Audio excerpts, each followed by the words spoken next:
What is up, y'all? So in this episode, I talked to my friend Dan from Jump Rope Dudes and had an awesome conversation. We talked about everything from him quitting his software job to starting an internet media company about jumping rope and building that company with one of his best friends, traveling all across the world to do so.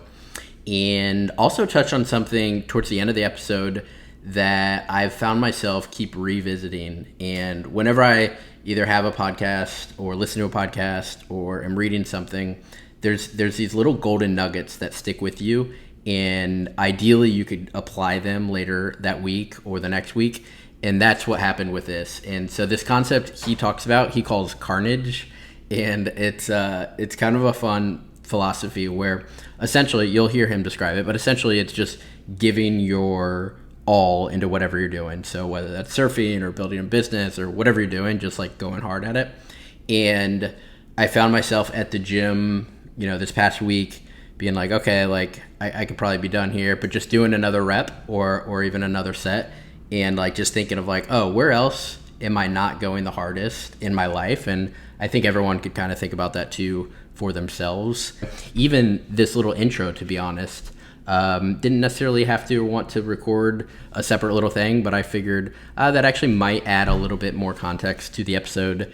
And anything I do, I want to do it just a little bit better, or I want to at least give the full attempt. So that's what I think is a derivative of CARNAGE, but I think it could be applied in many ways. So hope you enjoyed the episode. If you do, like, review, share, do all the things.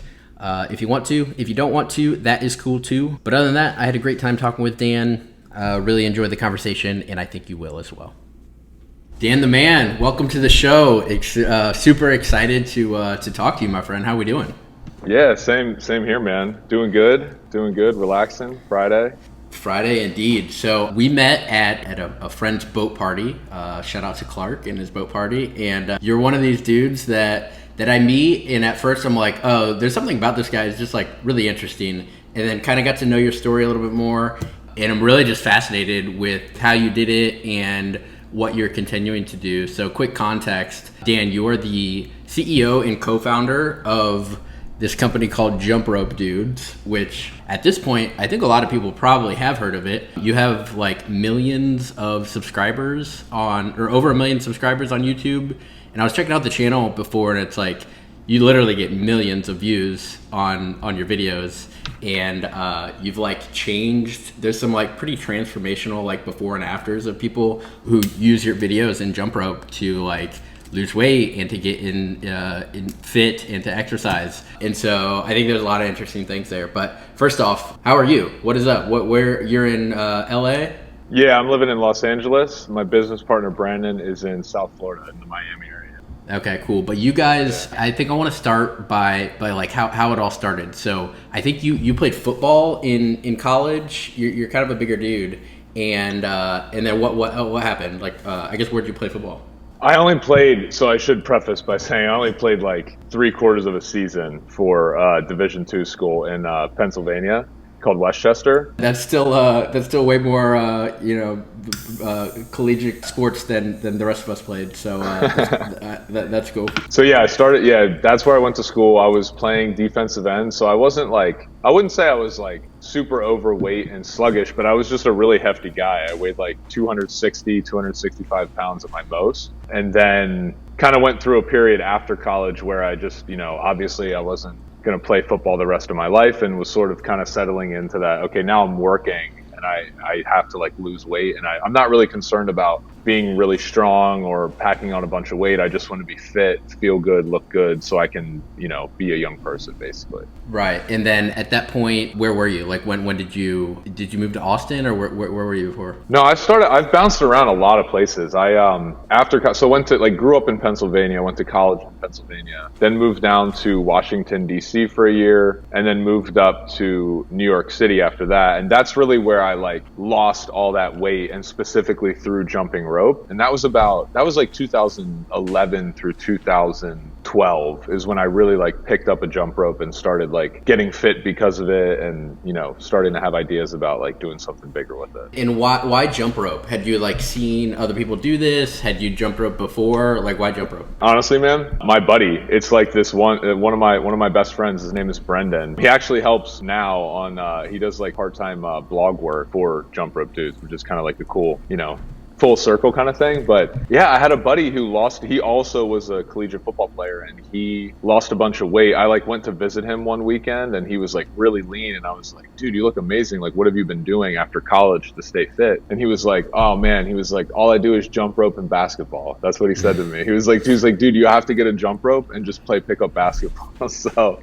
I didn't stick to the pickup basketball part, but I immediately got a jump rope and was just like fascinated with the workout that you could get, and like how, just fun it was to listen to music and try different tricks and challenge yourself and stuff like that. So yeah, it was literally a buddy. Okay, so you're like, okay, similar sort of thing. And then he lost some weight. You lost, what did you say, like 60, 70 pounds jumping rope? In total, like 70 pounds. Yeah, I would say like a majority of that was lost through jump rope, but I did start losing a little bit of weight before that just by paying attention to what I was eating and getting more focused on nutrition stuff. Okay, and then you're starting to you have a corporate software job, or what are you doing at this point, and you're just jumping rope to keep fit? Yeah, I was selling software, and so sometimes I would have to travel for that job, and so I was always looking for a way to just stay fit and when I was on the road, because I was kind of like one of those, I think I like found myself in a position that a lot of people find themselves in, where they're like, I'm not like so addicted to fitness that like, I still wanted to live that like going to happy hours with my coworkers lifestyle. I wanted to be kind of in the middle. I didn't just want to be like some person that never ate a sweet and never had a beer, but I also didn't want to be the person who just worked all the time and didn't take care of himself. Right. So you wanted some balance, and you found this thing that was like relatively easy. I think I suck at jump rope, so I need to watch more of your videos and to start doing it. But watching the videos, you'd be surprised, man. If you practice, you can get it pretty quick. I was gonna say, like, watching your videos, I was like, oh, you guys break it down very, very easily. Especially anybody traveling, it almost seems like a no-brainer to just have a jump rope and to just have that be the default. Like, oh, I can always jump rope. I kind of feel like that about running, but certainly about jump rope. So you start to do this, and then I'm curious, when did you meet Brandon, and when did you start being like, oh, maybe we should make content around this? So I met Brandon in Austin when we were both living there. I had moved to Austin for my previous software job. Then I quit that job and started my own channel talking about jump rope fitness. Yeah, I had like another YouTube channel that was all jump rope and body weight exercise workouts. And so while I was creating this and I had quit my job, I ended up meeting Brandon a few months later. And he was like, hey, I'm really into like mental performance and kind of the, neuroscience and like basically mental side of why people are able to lose weight or perform at a high level. And so we kind of combined our thoughts of like, we had this cool dynamic as well. Like we had all these weird similarities. Like we're the same height, same weight. We both have brown hair, blue eyes. We both played like the same position in high school football, a little bit in college, like all these just weird things that kind of immediately made us like, bromance or whatever. So we kind of like, we were thinking like, oh, we kind of have a fun dynamic of like this yin and yang personality of like, I'll be like the motivating workout guy. You be like the Zen master, like get your mind right sort of person. And so we started what at the time was called Zen Dude Fitness. It wasn't even called Jump Rope Dudes. And it was like jump rope and body weight exercises. And then we also were always talking about the mental side of fitness and weight loss and how you create good habits to live a healthy life. So that's like the origin of like how we decided to come together and see like, okay, there's two sides to this that we could cover. And then jump rope is just the main component of how we physically exercise. Right. I think that's super cool. And there's two things I want to unpack with that. So one, you mentioned you had this other, was it a YouTube channel while you had the software job? Mm-hmm. And then at what point was that, were you monetizing that at all, or that was just kind of a fun thing? And then not really, dude. Honestly, no. Like I made a horrible decision. Like I had a really good job with this software company, and I had started this YouTube channel, and I was coaching people, like literally doing computer like live training with people. So they would like be at the gym or at their home, and I would be like on their computer computer screen as like a personal trainer. So I was like trading my time for money. And there was like, while that helped me immediately start making revenue, it just limited my ability to scale. So I found myself in this position of like the first, like, and this is also that was like my first time going into entrepreneurship and trying to start my own business. So I had all these perks, all this like, steady paycheck, commissions, all these like, healthcare, all these benefits coming in. And then like 3 months into quitting, I was like, oh man, I'm basically like coaching people for like trading my time for money. I don't have any benefits, no healthcare, and I'm just like losing money now in my bank account. And that was like, that was definitely an experience for sure. Yeah, you start to look at taxes a little bit different when you make that transition, huh? Yes, you do. So you made your first dollar after you quit, or you sort of were like, oh, I could kind of do this coaching thing and then I'm going to quit and continue to do that and then go all in on content? I was starting to work with people while I was like developing classes. So I would like go into like a company or something and like, people would pay for that class. So I was starting to do it while I was still working in software. But when I quit, I wasn't making any money through any online programs or anything like that. Gotcha. But you're just like, okay, there's something here. You've done a little bit of due diligence and tested it. Now you're like, all right, I'm going to go all in.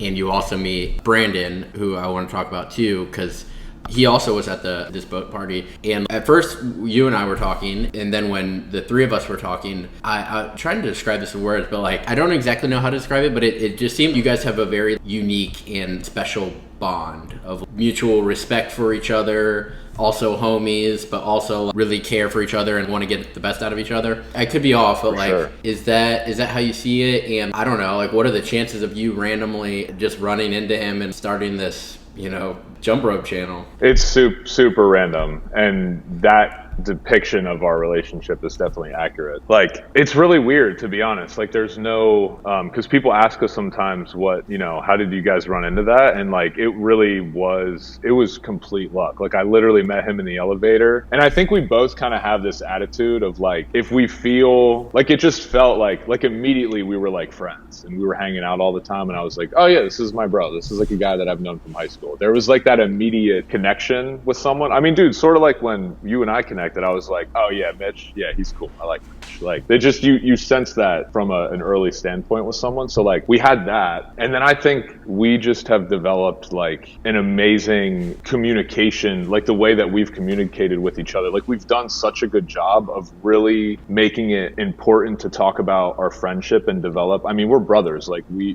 both say like we're family, and like, we've definitely gone through some like extremely difficult times as well. But I think the thing that has made our bond so strong and like unique in what you're saying is that we've always talked about everything. Like, from day one, we were immediately like friends, but we were also immediately like, hey, if this business is going to work, we have to set like clear rules about what we're doing. We have to run this like a business. We can't just have this be like, two friends trying to like make something happen. Like, this is something we're going to view as a very serious business. But at the same time, if at all possible, we'd really like to run this in a fun way that we can be brothers and best friends and do this, because that was always the dream that I had. And, for me, starting a business is never about like the end goal. It's like, I didn't want to have a boring job. I don't want to make my income in a boring way. I want to hang out with my friends and like work on cool projects, Right, totally. No doubt there's been a lot of hard work along the way and whatnot, but I think you call it stumbled upon or got lucky or strategic about it, but like, the variables of a fulfilled life seem to be there, right? Where you have this thing,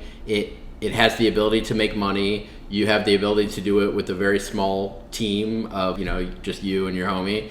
And it also, this third part, which I think is like maybe the coolest, is it has the ability to like a platitude, but to like change people's lives, right? Can you talk about, have you changed anyone's lives, or is that just sort of like wishful thinking? But it looks like some of these transformation videos, like, people are doing the thing and they're like, oh wow, this was my gateway into fitness. Yeah, I mean, no, we've definitely had people tell us that, at least. We've definitely had people that have come back from like, losing 100, 150 pounds, people, that were going to commit suicide and started jumping rope and improve their mental health. And like, Wow. That's really why we started the company, man, because like life is hard. Life is a struggle. There's so much information and just like things being thrown at everyone all the time. Look like this, don't do this. This is how you should live your life. This is how you shouldn't. And I feel like we just wanted to start a company that tackled one simple thing, which is nothing new, but weight loss, and something that like, hey, if amongst all this chaos and craziness, if you can exercise and move your body in a fun way, it's going to make all that chaos a little bit easier to handle. And I think that's what like exercise and improving your physical health does. It kind of just makes you a little bit more like, you know, a little, at least for me, like a little bit less irritable. And like, you know, so I think that domino effect, we have had people in our community tell us like a lot of different ways that it's, you know, changed their life, not just from like a I lost weight perspective, but from like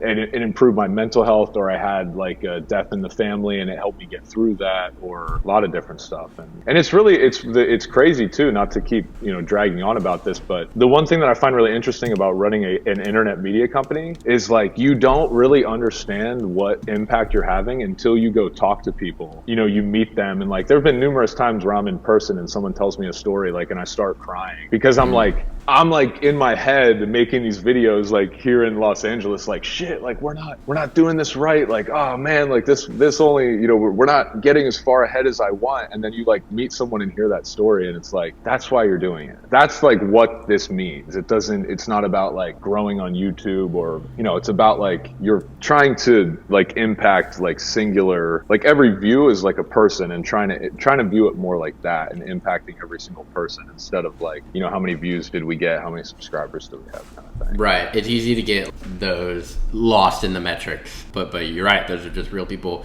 And like you guys scratched your own itch first. You found the thing that worked for you, and then individually found people and scaled from there. I'm curious, when did you start to look at it as a business? I mean, maybe from day one, since you quit your job. I don't know if Brandon quit his job too, but at what point were you like, oh, this is actually a business? I mean, I kind of do have a funny story. Brandon would laugh at this. Like, so we started a podcast together, and I think March, so we met in Austin. Brandon moved to Medellin, Colombia in March of 2015. I stayed in Austin, and we started a podcast together in like April, talking about, you know, health and fitness.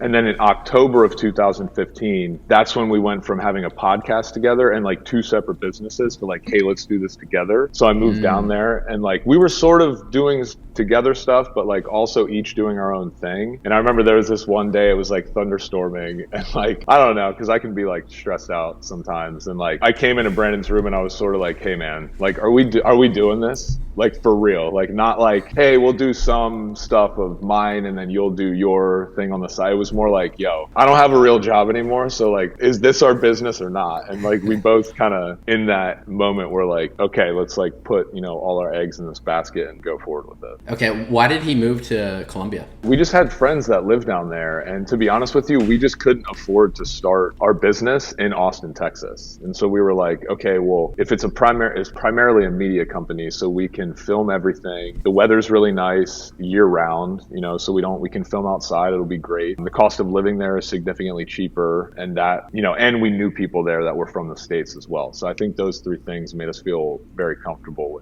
with heading down there. Nice. Any highlights? By the way, I'm going to Medellin in August for a few months. Oh, cool, man. You got good. I'm glad that you're going for a few months and not just like a week, because there's so much. That country is amazing. There's so much to see and do. Yeah, that's what I'm realizing. Any sort of highlights for you, and like what neighborhood were you guys in?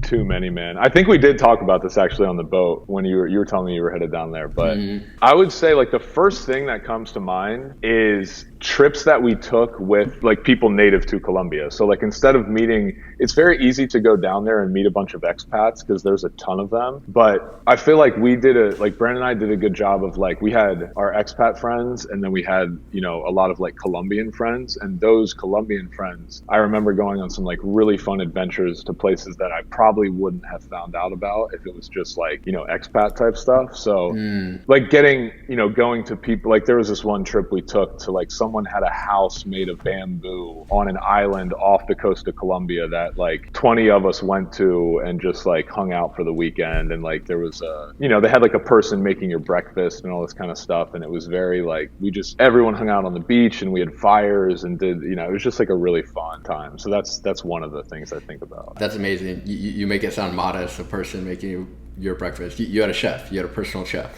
Yeah, but it wasn't bougie though. It was like it was a cool Colombian, like someone literally had a house made of bamboo and like no air conditioning, but like on this perfect beach. And like, yeah, they just had like one of the local people like cooking stuff up, and like you had to bring all your supplies like on this little boat because there was nothing there. And just stuff like that I think was cool. That's cool. The I guess takeaway for anyone listening too of like, you can apply this anywhere you go, right?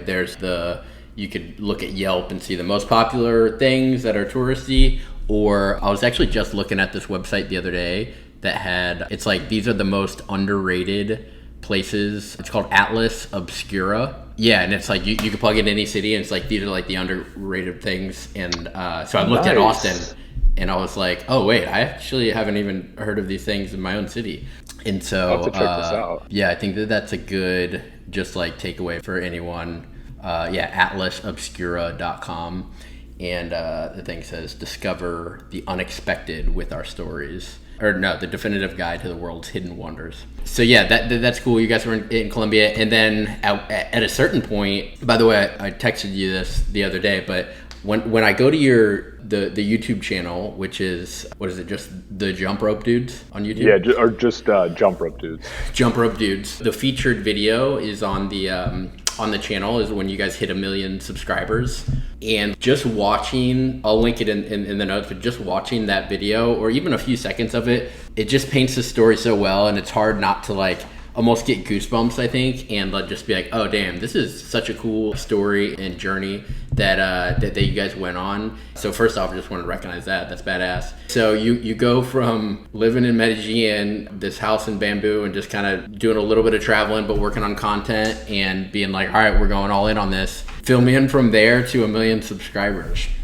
Oh man, then it was like the thing that really set us off was like, and I believe this about just in business in general, like we were working so hard and making so many videos, and like we just weren't really getting that much attention. So many times in business, like just making one smart decision or taking a step back and thinking about one smart thing could change the trajectory of everything. Mm-hmm. And I think what really got us going was two things. We decided to make propose a deal to this jump rope company as like, hey, we would like to be the #1 brand ambassadors for your company. So like, kind of like Air Jordan is to Nike, like we would like to be that for you guys. And they were an amazing company. They are an amazing company, and we still to this day are super close with them. We work, we basically built our company with this other jump rope company. So it was that, and then it was the combination of like, I think we took an SEO YouTube course and made a video called like how to jump rope like a boxer, and that was really our first like viral video, I guess. And so the combination of those two things kind of set us on a different trajectory, because we were like, okay, we don't need to live in Medellin anymore. We can start traveling. Let's move the headquarters to Los Angeles. Let's like work on hiring more people and start to grow this. So from there, it was just like wild. Like there was like a 2 to 3 year period where we were traveling to all different places all over the world, like putting on jump rope competitions and telling like people's weight loss stories, and just like kind of just meeting community members and hanging out with them, going out to dinner with people, like just creating relationships. And I don't like getting myself emotional because it was so like, it's like my favorite part of the whole experience. Yeah, I'm sure. I'd have to imagine, especially coming from the uncertainty of, I don't know if this thing's going to work, but like, we're just testing it out. What is it, your guys' mantra that you have with the business? Oh, do the thing. Yeah. Can you talk about that? I think that's pretty cool. So we started saying do the thing because at first when we started Jump Rope Dudes, when we were like in Colombia and really like going hard on Jump Rope Dudes, so we did start doing coaching like I was previously, and we would do like these live coaching calls where a bunch of people would be on the call, and we found ourselves always saying like, because people would be like, how do I get over this? How do I eat less of this? How do I find motivation to do this? And we would always be like, you just like, you have to do it. You got to do the thing. So we found ourselves constantly saying, like, there's no thing that you're going to obtain or learn that's going to make you get off your butt and do something. Like, you just have to do the thing. I mean, yeah, I have it like tattooed multiple times on my body. Like, it's my mantra for everything. Like, if you don't want to have a conversation, if you don't want to have a hard conversation with someone, do the thing. Have the conversation. If you don't want to work out, you don't feel like it, do your workout. Just do it anyway. Like, it's just that sort of reminder of like, if you can make anything really big and scary in your mind versus if you just take action on it, it's usually pretty simple. Yeah, I think that's so spot on. As soon as I heard that, I was like, oh man, I love that. Because it works in both the macro and micro version. So like the macro is like, I don't know, just in general, so for me personally, like I've had this thing where I like the idea of living in another country or multiple other countries. And I've told myself that for a while. And so whenever I tell myself something for a while, there gets to be a point where you literally just have to do the thing, right? And I love that. In December of last year, we had this company retreat in Costa Rica, and then I extended the stay just solo traveling to kind of test it out. And I was like, oh yeah, I really do like that. And that was the catalyst for me to do it this year. And then on the other hand too, it's any sort of, intro to habit, habits 101. It's like, make the thing so simple and small and achievable where it's just like, there's no secrets, there's no tricks or productivity hacks or whatever. It's just like, make it very, very small and do it and keep doing it. And then you get momentum and suddenly those little things that you keep doing become big things. But any way you slice it, you have to do the thing. And so I think that's spot on in so many areas of life. I really like what you said about, like, when you think about something a while, I do the exact same thing. Like, if I think about it, there's things that I'm like, I won't take action on for a year, but they'll be inside my head constantly until the point that I'm like, okay, today's the day I'm going to go start doing that. And then it just like continues. It just interesting to hear you say that. Yeah. And I could give you so many examples, man. So like I've wanted to start years ago. I had a weekly blog that I wrote, and I got too busy with it. And so I stopped doing it, but it was like kind of note to self, get back and do that again at some point, because I got really good feedback on it. It was fun. And so each year I'm like, man, I should maybe do that again. And I was like, no, I still didn't do it. Then finally, I think it was 2020, I was like, all right, I'm gonna start this back up again. I had been telling myself I need to do this for too long, and so it's like, all right, action time. And then once you flip into that mode, or for me at least, it's there's this book I love. It's called The Paradox of Choice, and it's by Barry Schwartz, and he talks about there's two types of people. There are maximizers, and then there's these satisficers. And I think that a lot of people, myself for sure, are just kind of hardwired to like try to be the maximizer of like make every decision the best decision of, if I go out to eat, I'm going to look at the Yelp reviews. If I'm going to buy this thing, I'm going to read the reviews. And Barry in the book makes the argument that in order to make to do the best you possibly can, maximizing is not the route. It's too resource intensive. And actually the satisficer, they have quality standards, but they also have the ability to say, oh yep, this restaurant is good enough, I'm just gonna pick this and be on with it. Or like, this t-shirt's good enough, it meets my quality standards, and be good to go. And like not feel bad about that, right? Like not have the guilt of like I made the wrong decision. Totally, because that could trip you up. I think for a while I would get tripped up with inaction because I want to do all these things. I just don't know where to start.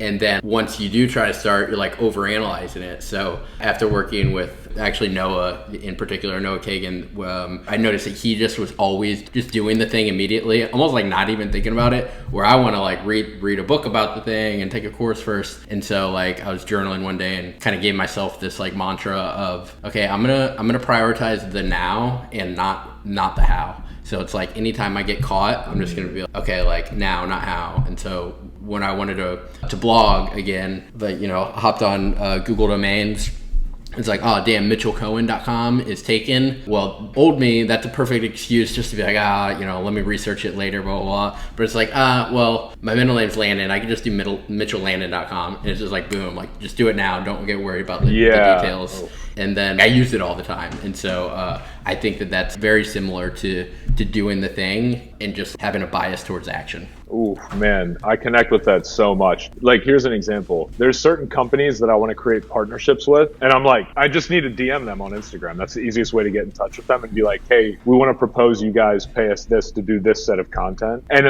I'll be like, yo, you need to DM Liquid Death. And then I'm like, no. I need to set aside time in the future to make a list of 100 companies that I want to DM instead of just DMing them right now and being like, hey, do you want to do this? You know, like that. Yeah, I love that example of like I've heard too.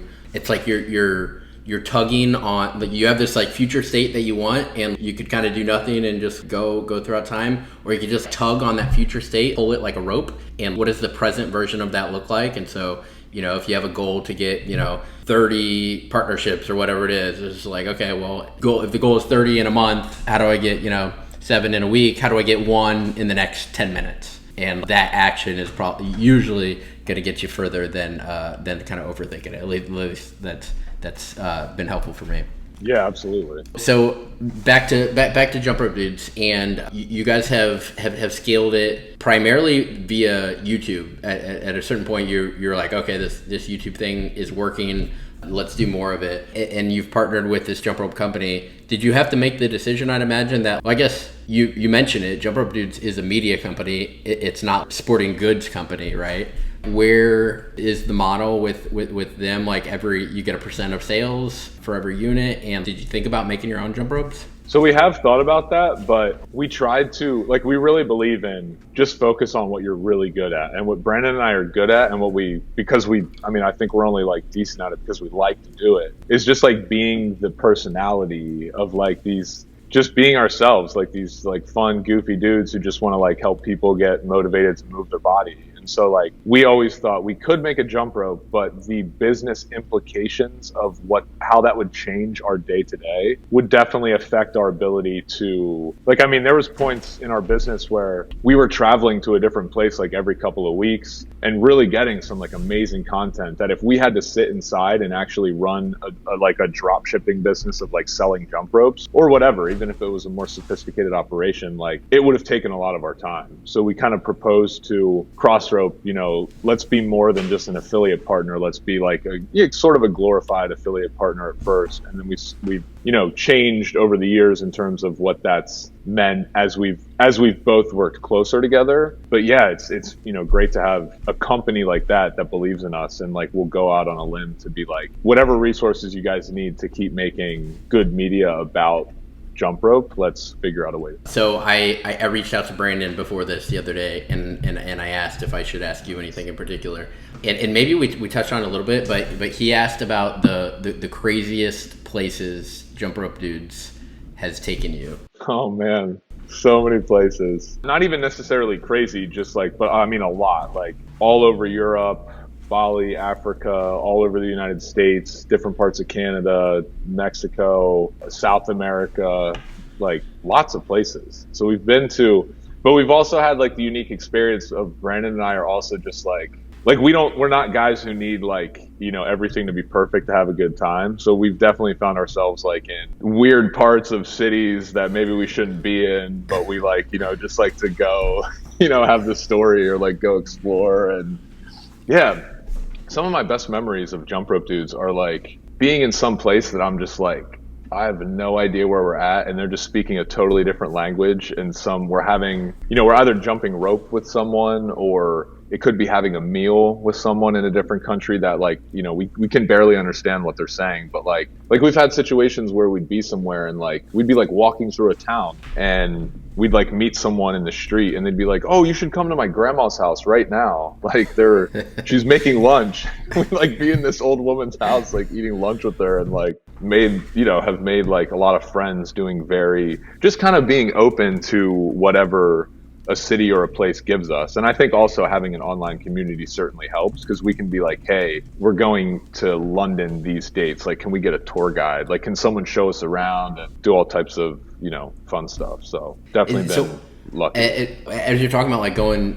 around the world and having this community, were you just like, oh, it'll be great for content and you want to like meet with people in the community and then you just go to these different random places, or how did you look at it?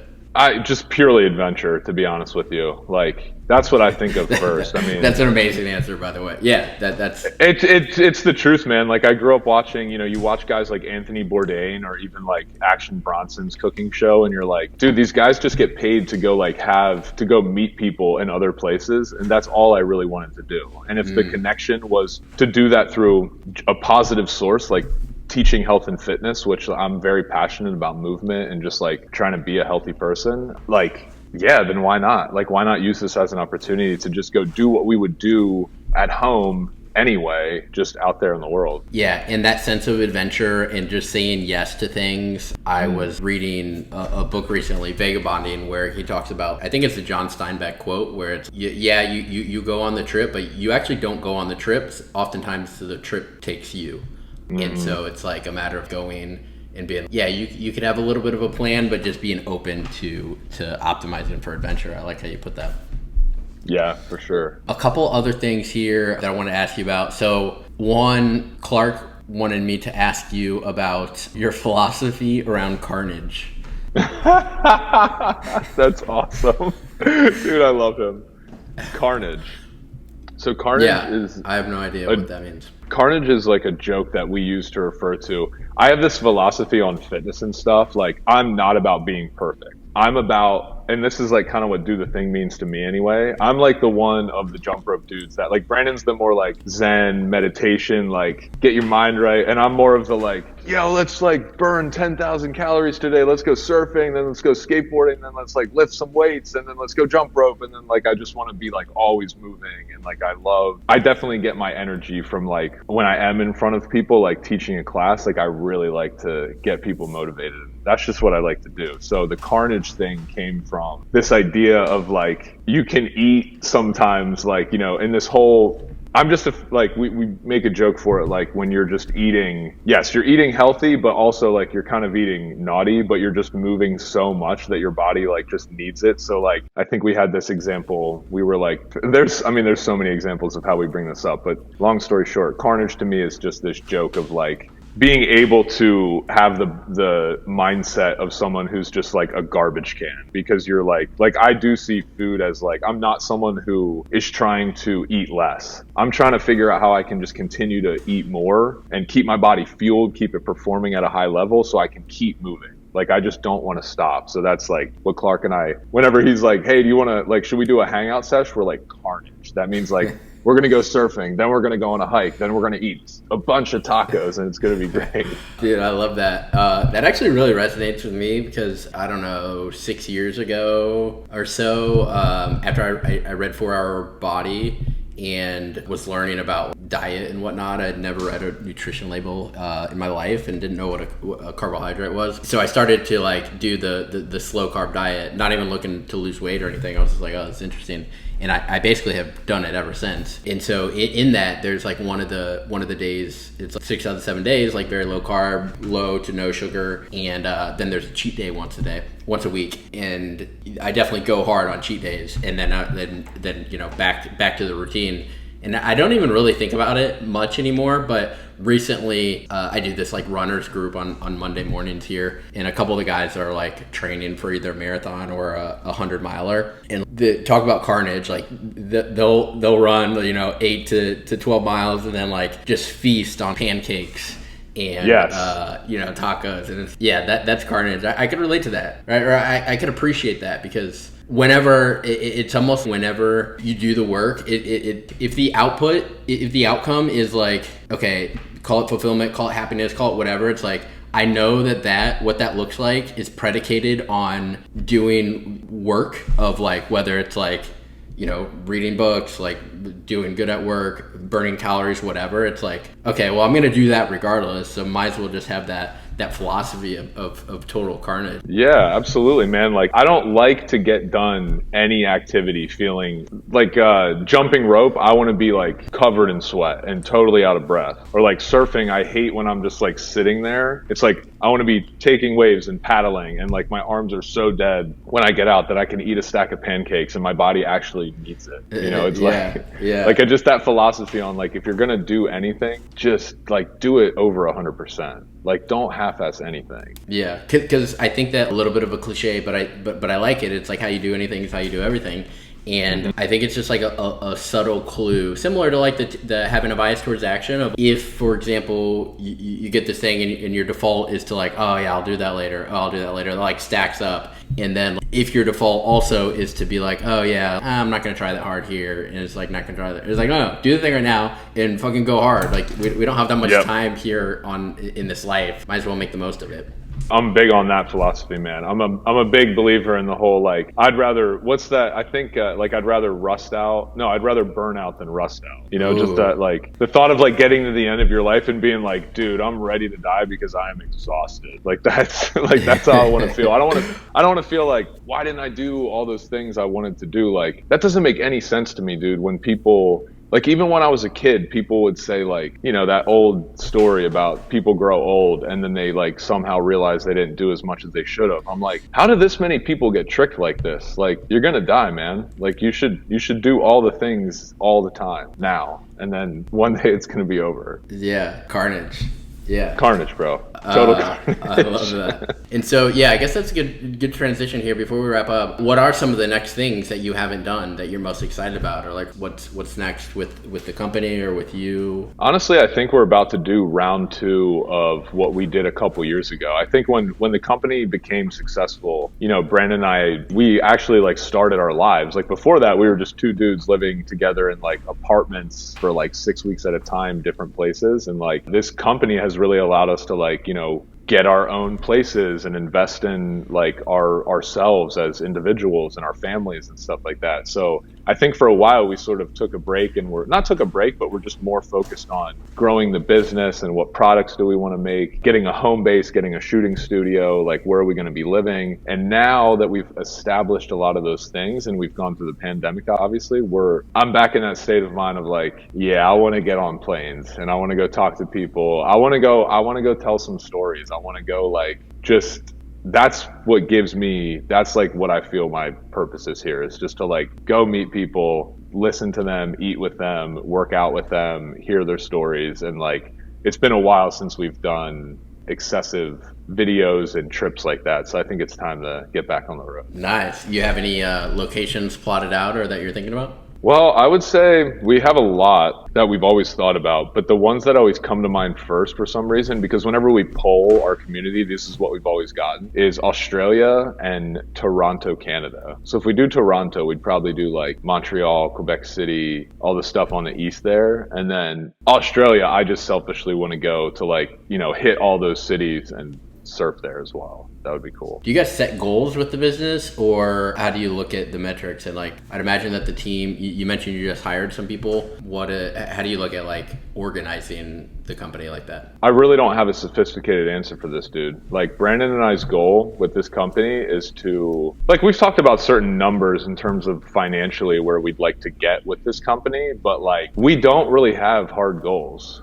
And, you know, I won't speak for Brandon on this, but personally, I've always been much happier without goals because I'm just internally motivated to, like, this company is just a reflection of what I would be doing anyway. Like, this is how I want to live my life anyway. So, like, I don't really have a goal because as soon as I have some kind of goal, I'm always, like, not enjoying the process as much versus, like, sometimes I feel motivated to go out and be on the road and make a bunch of content. And sometimes I would rather just be at home developing the business and, like, you know, taking more time maybe for family and stuff. So I think the overall goal that we've always said is if we can just continue to, like, the only goal in my head anyway is continuing to make people feel something when they either see a video of ours or meet us in person, and just continue to live a life that we're going to feel good about, you know? Like, I don't know, man. I feel like everyone, especially in this like social media age we live in and like entrepreneur community, everyone talks about like living and enjoying your life, but it's like, I don't know. I just see very few people. It's more people like they're talking about it like 5 tips to enjoy your life, you know, blah, blah, blah. And they're not really like, people talk about it, but they don't really grasp it. Like, it really means every day is great. Like, every day is, and I'm not saying you have to feel great every day, but like the process of what you're doing, the work you're doing, the people you're meeting with, the people you're hiring, companies you're creating partnerships with, like that